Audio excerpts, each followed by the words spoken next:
Ser podcast.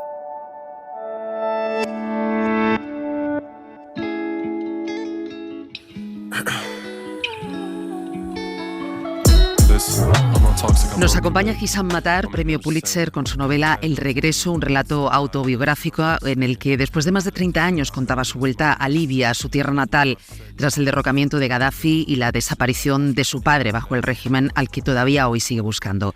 Matar publica ahora Los amigos de mi vida, novela en la que vuelve a Libia, a los años previos a la primavera árabe, con una historia sobre el significado del exilio, el poder de la amistad y las lealtades. Señor Matar, bienvenido a La Hora Extra. Thank you so much. Siempre es interesante saber cuál es el origen de las historias, dónde nacen, pero en un reciente artículo suyo en The Guardian reivindicaba la importancia de los finales. En Los amigos de mi vida, cuando supo que la historia había terminado, que había llegado el momento de dejar de escribir. Well, this is a very unusual case for me because La realidad es que es una situación bastante inusual para mí, porque ya sabía cómo iba a acabar el libro, cuando acabara el paseo que da el protagonista, un paseo que comienza en la estación de St. Pancras y que termina en Shepherd's Bush, al oeste de Londres, donde vive el protagonista. Así que lo sabía que cruzaría la ciudad a pie para llegar a su casa, pero ¿cómo y a través de qué? ¿Qué pasaría con la forma en que iba a hacerlo? ¿Cómo sería el final? ¿Qué tipo de voz tendría?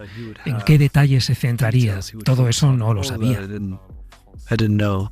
And of course I was suspicious, as any writer would be when you know how a book is going to end. You think, well, how does Desde luego, el escritor siempre tiene sus sospechas de cómo debe ser el final y qué impedirá que el personaje se mantenga vivo después de esas páginas. Pero uno siempre mantiene una mentalidad abierta de cómo pueden ir acabando las cosas, porque pueden terminar de una manera distinta. Pero una vez que llegué al final, sentí que algo se estaba cerrando, ¿sabes? El libro analiza con interés el tiempo, y el tiempo puede ser lineal.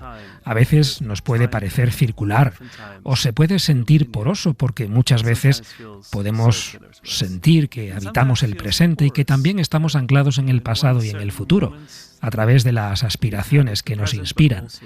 También es cierto que intelectualmente sabes cuándo has llegado al final de un libro, pero también hay algo físico que sientes en tu cuerpo. Tengo una amiga que fabrica instrumentos musicales y recuerdo que una vez me dijo que sabe cuándo todo el trabajo que está haciendo está terminado, debido a una cierta resonancia que es circular. Es una sensación física, es algo así, lo siento un poco así. And it's something like that. It feels a bit like that. Yeah. Cuando comenzó a construir la historia, ¿sabía hacia dónde se dirigía? ¿Cómo fue el proceso de escritura de esta novela? I feel that every book comes with its own character and with its own attitude. Siento que cada libro tiene su propio carácter, su propia actitud, su propia voz, también sus propios gustos, las cosas que puede absorber y las cosas que rechaza. Siento que en la primera mitad, cuando escribo un libro, al iniciarme, soy una especie de estudiante del libro. Estoy aprendiendo qué es lo que quiere el libro, cuál es su temperamento, cuál es su repertorio. Y luego, en la segunda mitad, me siento un poco como un servidor. En cierto modo, te estás poniendo a su disposición. Me pasó con esta novela. La primera frase del libro estuvo dándome vueltas en la cabeza durante 9 años. Es una oración peculiar porque es larga y formal, pero que a la vez va asumiendo la informalidad del texto. Yo me preguntaba quién era la persona que la enunciaba, por qué se despide de alguien de manera tan profunda. Me gustaba la idea de iniciar el libro con una despedida. Parece que en el momento en que llevas a alguien que quieres a la estación de tren o al aeropuerto, no puedes soportar separarte de esa persona. En el momento en que se van, cambia algo, cambia el aire. Me parecía algo fascinante y pensé qué interesante es que una novela comience con eso. Así que tenía todas estas piezas rudimentarias para ponerme a escribir. Rudimentary pieces, that I was carrying, trying to think about if this is a book, what it's about. En su novela escribe: los libios nunca abandonamos el hogar. Aunque nos vayamos lejos durante décadas, siempre seguimos atados a nuestro país. Los amigos de mi vida es una carta de amor a Libia, un jarrón roto a orillas del sur del Mediterráneo, a través del sentimiento de desgarro que provoca el exilio forzado de los protagonistas, pero también enfrentado de distintas maneras. ¿Qué es lo que une y qué es lo que separa a Khaled, a Mustafa y a Hussam? I was interested in questions of temperament, which are very difficult to talk about, I think. Me interesaban las cuestiones de temperamento. Son cosas de las que creo que es muy difícil hablar. Creo que la literatura es realmente el lugar para hablar del temperamento humano. Los tres amigos representan tres temperamentos distintos. A Khalid, sus amigos le llaman Khalid el vacilante porque duda constantemente. Para él, haber sido desarraigado violentamente de su país es algo muy duro. El exilio, estar lejos de su familia. Se hace mayor en Londres, crece allí, pero no cambia nunca de dirección, mantiene un compromiso con lo básico. Es una vida rudimentaria en ese sentido, pero lo acepta. En cambio, Mustafa es muy sociable y apasionado, y tiene convicciones políticas agresivas. De hecho, los tres comparten su amor por la literatura, pero Khalid le dice a Mustafa que es alguien que entra en los libros con instrumentos cortantes, porque le interesan mucho las ideas políticas del autor, saber si está o no en el lado correcto de la historia. Sin embargo, Khalid entra de manera completamente distinta, acercándose a ellos de puntillas. Y Hussam es un escritor que ha dejado de escribir, que tiene una forma de vivir muy ligera. Se mueve de un lugar a otro, ha vivido en España, en Italia, en Irlanda. Tiene muy pocas pertenencias. Puede hacer las maletas y salir de un lugar en menos de 10 minutos. Y ese tipo de carácter, el no tener ataduras, implica una serie de condicionantes en la vida y limita también las relaciones que puedes tener. Los tres encuentran en la amistad una especie de hogar. Y me interesaba mucho investigar la amistad como un espacio que genera cobijo, pero la amistad también permite poder mostrar a cada uno distintas caras de su propia persona, y es el lugar donde los tres personajes pueden mostrar sus desacuerdos, su desconfianza, sus anhelos y su frustración, porque a su lado también están los fantasmas que se quedaron en su tierra natal. Se están enfrentando a todo eso. So they're contending with all of that. Lo acaba de mencionar. ¿Uno sabe cuándo está en el lado correcto de la historia? I think that's such a good question, and it's an open question. I think it's a question that Creo que es una gran pregunta, y es una pregunta que siempre está abierta. Creo que es una pregunta que cada uno de nosotros debe llevar en el bolsillo todo el tiempo. ¿Sabes? Creo que uno de los peligros es llegar a una respuesta definitiva y pensar que sí, que estás en el lado correcto de la historia, porque dejas de investigarlo y eso es peligrosísimo. Así que creo que hay que pensar en eso siempre. A través de la radio, el protagonista escucha el cuento del gato que devora al hombre y que le revela la fragilidad de los pilares de su existencia, familia, identidad y futuro. ¿Qué significado tiene este cuento? I think Hussam, who writes the story, is one of the things he's worried about. Hussam, el autor de este cuento, es alguien que está siempre muy preocupado de vivir la vida como hipnotizado. No quiere vivir como un zombi que avanza por la vida sin pensar o encontrarse en una situación en la que no pueda decidir. Eso le obliga a estar siempre hipervigilante sobre todo lo que hace, y eso lo impregna de cierto tipo de ansiedad que hace que sea muy difícil para él soltarse, dejarse llevar. Así que me pareció interesante entender por qué alguien puede vivir así, pero también las implicaciones que supone. Quizás parte de una vida bien vivida es una vida que también nos permita de vez en cuando sentirnos hipnotizados, pero hipnotizados por las cosas correctas. Escribe: para el escritor, el exilio es una prisión, una ruptura con la fuente, y así, valiente o no, muere ante nuestros ojos. La novela es una defensa cerrada de la libertad de expresión y del poder que tienen la cultura y los libros. ¿Por qué consideraba necesaria esta reivindicación? I mean, that quote is actually from my memoir. Sí, esa es una cita de mis memorias, así que, para bien o para mal, ese soy yo. Y es una pregunta que se cierne sobre esta novela. ¿Por qué es importante poder expresarse, poder escribir? Y eso es algo que nos aporta el exilio. Esa libertad es una gran ventaja, pero el exilio también tiene sus peligros. Un escritor puede marchitarse por estar lejos de su origen, de la fuente. Pero depende del tipo de escritor y de lo que escriba. No se puede generalizar en esta cuestión. Es difícil hablar de estas cosas. Pero sí, puedo decir que tengo una fe muy grande en la palabra y en la libertad de expresión. No sé qué otras opciones tenemos, ¿verdad? I don't know what other options we have.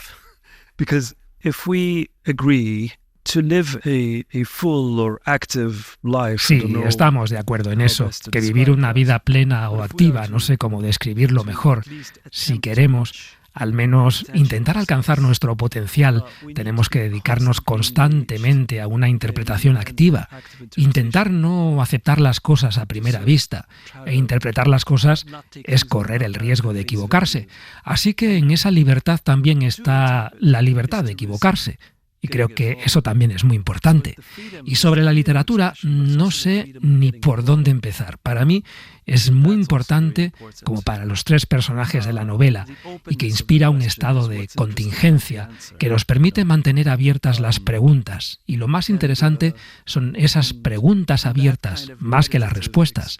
Creo que este tipo de vida meditativa y experimental es algo que está muy subestimado y no es lo que más admiramos de los niños. En El regreso abordó la nueva realidad de Libia tras el derrocamiento de Gaddafi, con aquel viaje en el que volvía junto a su mujer y a su madre a los lugares de su infancia. Con esta nueva novela sentía que tenía que indagar en esos años previos, en esos momentos en los que estaba gestando el descontento de la población, para entender lo que ha pasado en su país después de la revolución. I mean, a lot of the things that are in the novel, the historical events that are mentioned in the novel, have always been very familiar to me. Muchas de las cosas que aparecen en la novela son acontecimientos históricos que yo viví o conocí en mi infancia, pero sí sentí que necesitaba dejar una distancia con la primavera árabe para ver realmente el presente y llenarlo de imaginación tanto como fuera posible, con contradicciones y dudas, y pensar realmente en esos momentos. Es imprescindible darse tiempo y distanciarse un poco, entre otras cosas porque conocí a mucha gente que estuvo involucrada en la primavera árabe. Estuve esperando que pasaran años para cultivar algo como, no sé cómo describirlo, una especie de ambivalencia apasionada hacia esos acontecimientos que me apasionaban, pero hacia los que no era ambivalente. No sé cómo explicarlo bien. Es indispensable evitar que el escritor escriba sobre algo que ya ha imaginado y que sabe cómo va a acabar. Me parece un insulto al lector. Lo que me fascina es sentarme a escribir cuando no tienes nada diseñado, cuando tienes mucho campo que recorrer. Antes solía pensar que el escritor es el dueño y señor de sus libros, y que cuando empezaba a escribir tenía clarísimo cómo acabarían las cosas, cómo evolucionarían, y es todo lo contrario. Empiezas a escribir exactamente en el momento en que tienes el corazón y la cabeza llena, pero la boca muda. Y eso me sirve para buscar las palabras que puedan expresar lo que tengo dentro de mí. Eso es lo que yo llamo ambivalencia apasionada. Y así es como me gusta estar para empezar a escribir. That's when I started to write it. Tomó prestadas sus palabras. Vivimos en el siglo del miedo y de la fragmentación. ¿Otra revolución sería posible? Es una pregunta de enorme calado, pero tenemos que ser específicos acerca de cuál es la revolución de la que estamos hablando. ¿Dónde queremos que se produzca? ¿En qué consistiría? Creo que estamos en un momento en el que nos enfrentamos a cuestiones de muchísima importancia: el medio ambiente, la fragmentación de los valores democráticos, la desigualdad creciente. Son temas profundos y existenciales, y a veces podemos sentirnos abrumados y rendirnos a una vida sin futuro. Para mí es muy interesante pensar en cómo será el futuro. Hay pocas visiones del futuro. Es como si se hubiera vuelto inimaginable de alguna manera. Son desafíos que creo que deben combatirse desde la política, desde los parlamentos y la sociedad civil, y también debe enfrentarse desde la imaginación. Creo que el corazón humano, la imaginación y la mente son capaces de cambiar el mundo. Por eso creo que es muy importante que seamos conscientes de hasta qué punto nos estamos rindiendo al pesimismo. Hay muchas razones para ser pesimista, pero creo que hay más razones para ser optimista. Creo que fue James Baldwin que, al preguntarle si era una persona optimista o pesimista, dijo que ningún ser humano puede dejar de ser optimista. Todos, desde que nacemos, sabemos que todas las personas a las que amamos van a morir, que nosotros vamos a morir, Y a pesar de ello, hacemos muchas cosas interesantes. Por supuesto, hacemos muchas cosas terribles, pero también hacemos cosas increíbles. Así que el optimismo surge de este increíble coraje y del poder del amor. Si estamos atentos a nuestro alrededor, encontraremos razones para el optimismo, y si esa es de la revolución de la que me hablas, entrenar la imaginación para buscar más y mejor y las cosas correctas, para mí sería un honor participar en ella. Me gustaría terminar conociendo su opinión sobre precisamente un tema de actualidad. Sus padres son libios, usted nació en Nueva York, ahora vive en Londres, pero pasó en su infancia, como ya hemos comentado, entre Trípoli y Bengasi. Desde Reino Unido, como ciudadano de origen árabe, no sé cómo está afrontando la durísima realidad que vive el pueblo gazatí. It's profoundly tragic, and it's another. There's something that's very difficult to describe accurately. Para mí es profundamente trágico. Es algo muy difícil de describir con precisión, incluso entre los árabes. Vivir la historia contemporánea es muy difícil. Desde la infancia vemos cómo se nos representa de una forma que no coincide para nada con nuestra propia experiencia. Las representaciones de los árabes están llenas de prejuicios. Son representaciones perversas de individuos locos e intolerantes. Sin embargo, nuestra experiencia es completamente diferente. Creces con melodías disonantes que no casan entre sí. Tu educación, tu familia, los libros te explican que perteneces a una cultura muy arraigada, donde la literatura, la ciencia o la arquitectura son riquísimas, con un peso enorme, y tú eres el heredero de esa historia. Sin embargo, tu presente no es así. Los árabes viven un presente fragmentado, muchas veces bajo dictaduras, y donde el peso del colonialismo se siente de una manera muy clara. Lo que está pasando en Gaza y Palestina son unas imágenes muy crudas que manifiestan estas contradicciones. Es una ofensa muy profunda para todos nosotros, que demuestra el escaso valor que tiene la vida de los ciudadanos árabes. ¿Cuántas personas pueden morir sin que eso realmente tenga ninguna consecuencia? Y eso me lleva a hablar de un tema muy importante en nuestro tiempo, que es que el valor de las vidas humanas no es el mismo para todos. Sí importa tu color, tu género, tu raza, tu clase económica. Sí importa, tu vida te va a valer más o va a valer menos, y eso es terrible. La actual agresión contra Gaza está siendo extrema. Incluso para los estándares de la violencia de Israel, parece que estamos en uno de esos momentos en los que se cae la máscara y se ven las cosas tal como son, de lo que exige el proyecto nacional de Israel y los costes que entraña. Mi yo, lleno de esperanza, cree que es el momento realmente de buscar la verdad y de entablar un discurso humanista y colaborativo que permita que el futuro de la humanidad sea más positivo.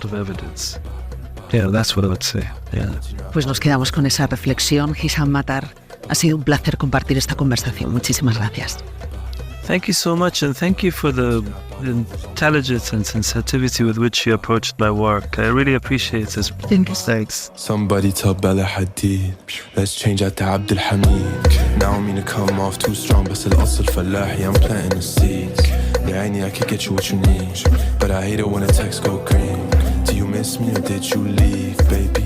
Came from Gaza with love, but I feel like it's worse if I ever went back. From Gaza with love, if I had it their way, we would never go back. From Gaza with love, baby. فلسطين أحسن سالي, وبنت بلادي عجباني. فضلكم احكوا مش سامع. Continuez à parler, on vous entend pas. Continuez à parler, on vous entend pas. Continuez à parler, on vous entend pas. Continuez à parler, on vous entend pas. Continuez à parler, on vous entend pas. Cadena SER. La radio.